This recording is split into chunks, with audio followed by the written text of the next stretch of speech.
ओम शांति। भगवान जिस पर कृपा करते हैं सबसे पहले उसके साथ क्या करते हैं ये जरूर जान लो।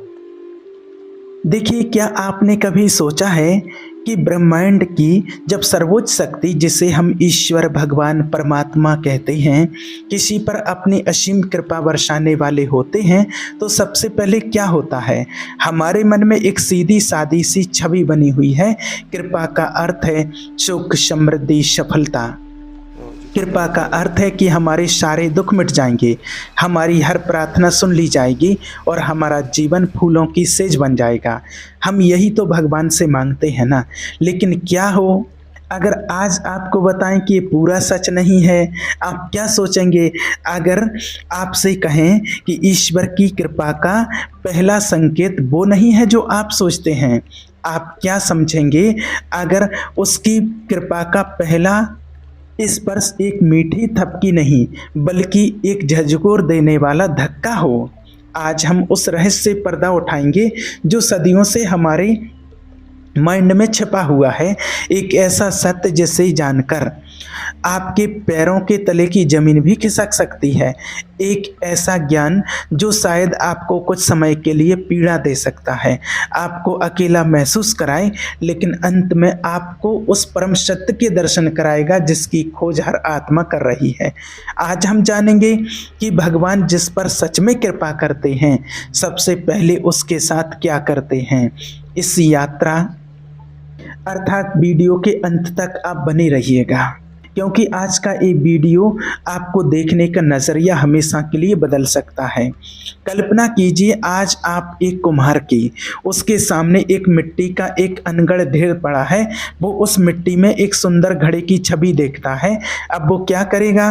क्या वो उस मिट्टी को सहलाएगा, उस पर फूल चढ़ाएगा? नहीं, वो सबसे पहले उस मिट्टी को उठाएगा, उसे पत्थर पर पटकेगा, उसे अपने पैरों से रौंदेगा, उसमें पानी डालकर उसे गूंथेगा।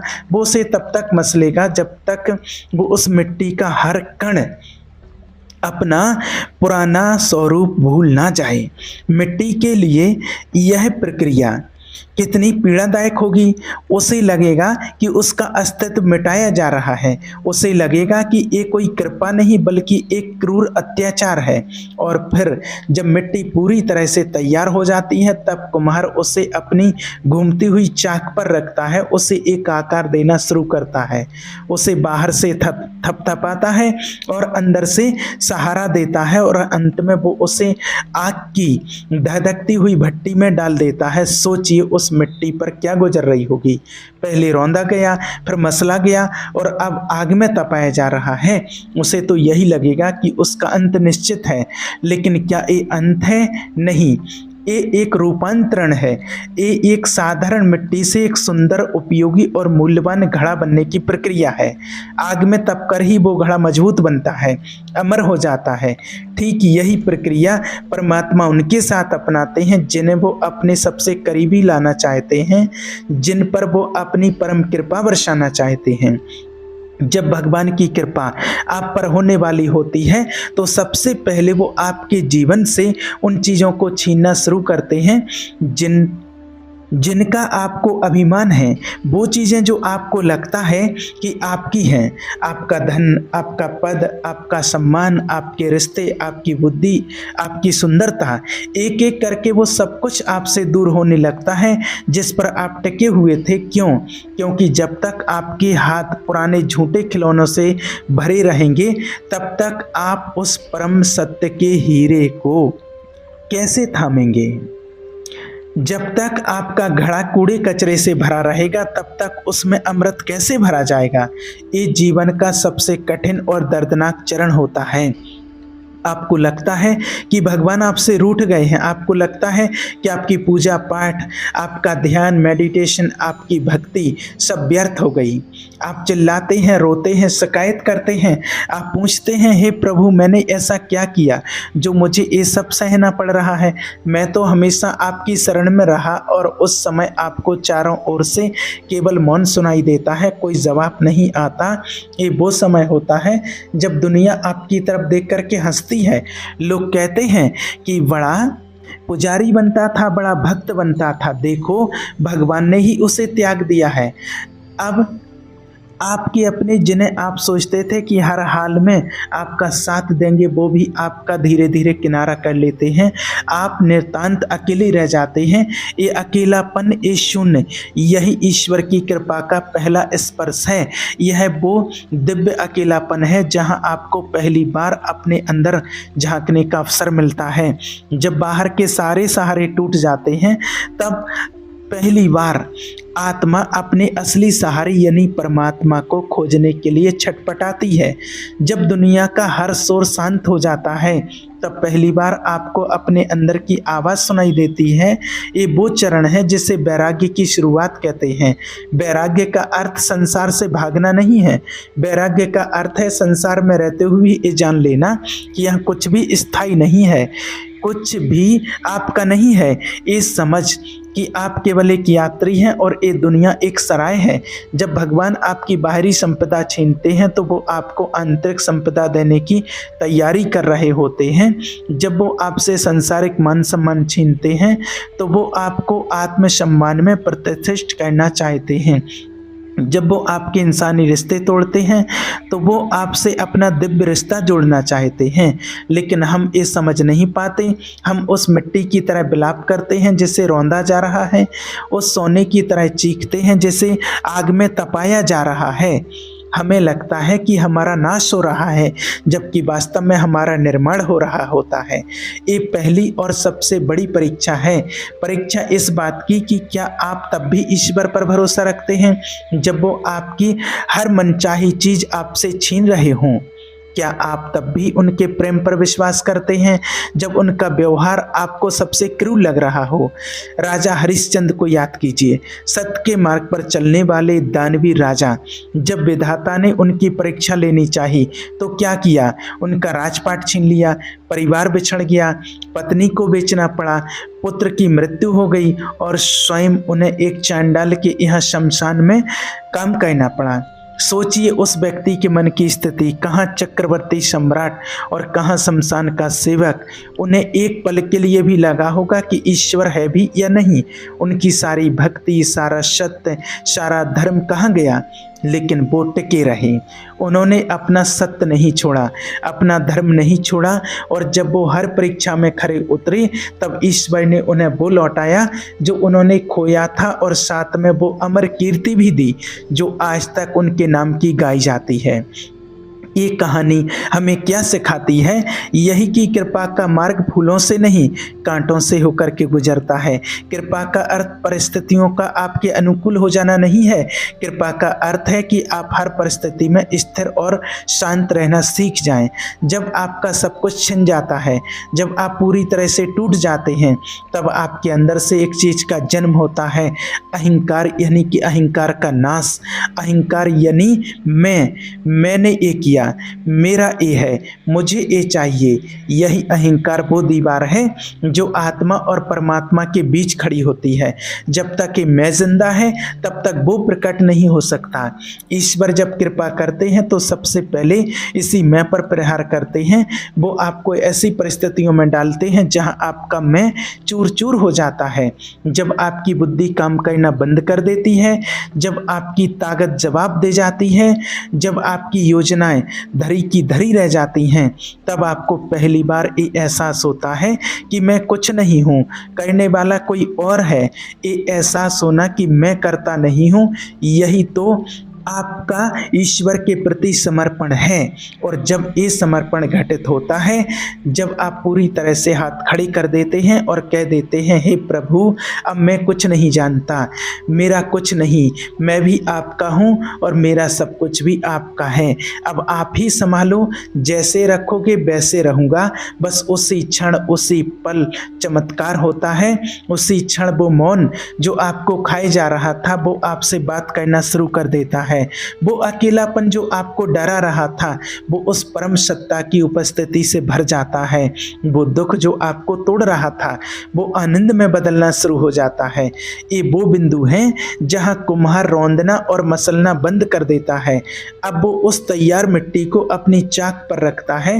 अब निर्माण का असली काम शुरू होता है। भगवान अब आपके जीवन को अपने हाथों से एक नया आकार देना शुरू करते हैं। लेकिन यहाँ भी एक रहस्य है, वो आपको वो आकार नहीं देंगे जो आपने मांगा था। वो आपको वो आकार देंगे जो आपके लिए सर्वोत्तम है, जो आपकी आत्मा के विकास के लिए आवश्यक है। हो सकता है आपने एक आलीशान महल मांगा हो और वो आपको एक शांत कुटिया दें। क्यों? क्योंकि वो जानते हैं कि महल में आपका अहंकार फिर से जाग जाएगा, लेकिन कुटिया में आप सदा उनसे जुड़े रहेंगे।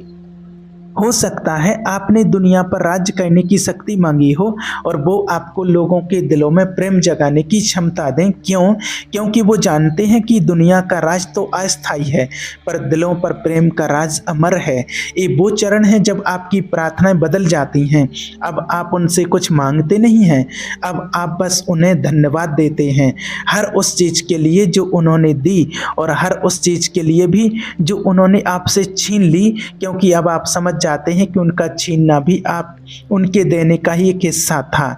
उनका प्रहार भी उनके प्रेम का एक ही रूप था। इस अवस्था में पहुंचकर आपको एक दिव्य दृष्टि प्राप्त होती है। उसे हर घटना के पीछे, हर व्यक्ति के पीछे उसी की लीला दिखाई देने लगती है। उसे समझ आ जाता है कि जो हो रहा है अच्छा हो रहा है, जो हुआ अच्छा हुआ और जो होगा वो भी और अच्छा ही होगा। उसे अपने शत्रु में भी ईश्वर का एक अंश दिखाई देने लगता है जो उसे कुछ सिखाने आया है। उसे अपनी विफलता में भी ईश्वर की कृपा दिखाई देने लगती है जो उसे सही मार्ग पर लाने के लिए घटित हुई। इस महत्व की अवस्था है जिसका वर्णन श्रीमद् भगवत गीता में किया गया है। सुख दुख मान अपमान लाभ हानि सब में समान भाव रखना। लेकिन इस अवस्था तक पहुंचने का मार्ग हमारी पहली पीड़ा से होकर के ही गुजरता है। उस पीड़ा से जब आपका सब कुछ बिखर रहा होता है, तो अगली बार जब आपके जीवन में कोई बड़ी कठिनाई आए, जब लगे कि सब कुछ खत्म हो रहा है, जब लगे कि भगवान आपकी सुन ही नहीं रहे, तो एक पल के लिए रुकिएगा। घबराने या शिकायत करने की बजाय एक पल के लिए ये विचार अपने मन में लाइएगा कि कहीं ये मेरे जीवन का अंत नहीं, बल्कि एक नए अध्याय की शुरुआत तो नहीं, कहीं ये दुर्भाग्य नहीं बल्कि सौभाग्य का व्याप्त रूप तो नहीं, कहीं ये भगवान की नाराजगी नहीं बल्कि उनकी कृपा का पहला कठोर स्पर्श तो नहीं। जरा सोचिए, भगवान को क्या जरूरत है आपको दुख देने की? वो तो आनंद के सागर हैं। वो आपको पीड़ा क्यों देंगे?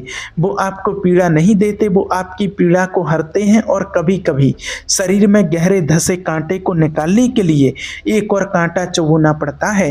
ये दूसरा कांटा चुभता तो है पर पहले वाले स्थायी दर्द से मुक्ति भी दिलाता है।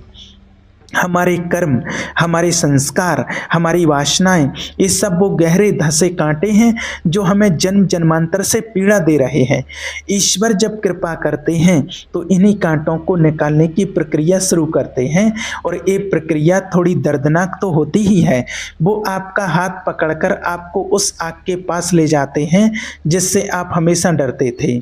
आग यानी सत्य की आग, ज्ञान की आग, वो आपको उस आग में धकेलते नहीं, बस उसके इतना करीब ले जाते हैं कि आपकी सारी अशुद्धियाँ, आपके सारे भ्रम जलकर राख हो जाएं। जब सोना आग में तपता है तो मैल जल जाता है और कुंदन निखर आता है। ईश्वर की कृपा की प्रक्रिया भी यही है। वो आपके अंदर के मैल यानी काम, क्रोध, लोभ, मोह, अहंकार को जलाते हैं ताकि आपके अंदर छिपी हुई शुद्ध आत्मा जो सोने की तरह मूल्यवान है वो प्रकट हो सके। तो सवाल ये नहीं है कि भगवान हमें दुख क्यों देते हैं, सही सवाल ये है कि क्या हम उस दुख में छिपे हुए उनके उद्देश्य को, उनके प्रेम को देख पाते हैं या नहीं? क्या हम उस कुम्हार के रौंदने में उसके बनाने की कला को पहचान पाते हैं या नहीं? जब जीवन में सब कुछ अच्छा चल रहा हो तब तो हर कोई ईश्वर को धन्यवाद दे सकता है और देते भी हैं। तब तो हर कोई कह सकता है कि मैं भगवान का ध्यान करने वाला भक्त हूँ या मैं भगवान की संतान हूँ। असली भक्ति तो तब प्रकट होती है जब नाव तूफान में फंसी हो और चारों ओर अंधेरा हो और तब भी आपके दिल से ये आवाज़ निकले, हे प्रभु मुझे तुम पर पूरा भरोसा है, तुम जो भी करोगे मेरे भले के लिए ही करोगे। ये भरोसा ही वो धागा है जो आपको उस कठिन समय में टूटने नहीं देता है। ये भरोसा ही वो नाव है जो आपको भव सागर से पार ले जाती है। और जब आप इस परीक्षा से गुजर जाते हैं, जब आप हर परिस्थिति में उन्हें धन्यवाद देना सीख जाते हैं, तब कृपा का दूसरा और असली चरण शुरू होता है। तब वो आपको वो शांति देते हैं जिसे दुनिया की कोई दौलत खरीद नहीं सकती। तब वो आपको वो आनंद देते हैं जो किसी बाहरी वस्तु पर निर्भर नहीं होता। तब वो आपको वो प्रेम देते हैं जो कभी कम नहीं होता, जो कभी बदलता नहीं। आपको बाहर से देखने पर शायद लगे कि आपके जीवन में कुछ खास नहीं बदला, आप शायद उसी घर में रह रहे हो, वही काम कर रहे हो, लेकिन आपके अंदर सब कुछ बदल चुका होता है। आपका दुनिया को देखने का नजरिया बदल चुका होता है, आपकी चेतना का स्तर बदल चुका होता है। अब आपको सुख पाने के लिए कहीं भागना नहीं पड़ता, आप जहां होते हैं वहीं सुख होता है। अब आपको शांति खोजने के लिए पहाड़ों पर नहीं जाना पड़ता, आप भीड़ में भी शांत रहते हैं। यही ईश्वर की सच्ची कृपा है। मटेरियल समृद्धि नहीं, आध्यात्मिक समृद्धि, सांसारिक सफलता नहीं, आत्मिक विजय। तो अंत में सार क्या है? भगवान जिस पर कृपा करते हैं सबसे पहले उसे तोड़ते हैं, उसे पूरी तरह से शून्य कर देते हैं, उसके सारे सहारे छीन लेते हैं, उसे नितांत अकेला छोड़ देते हैं।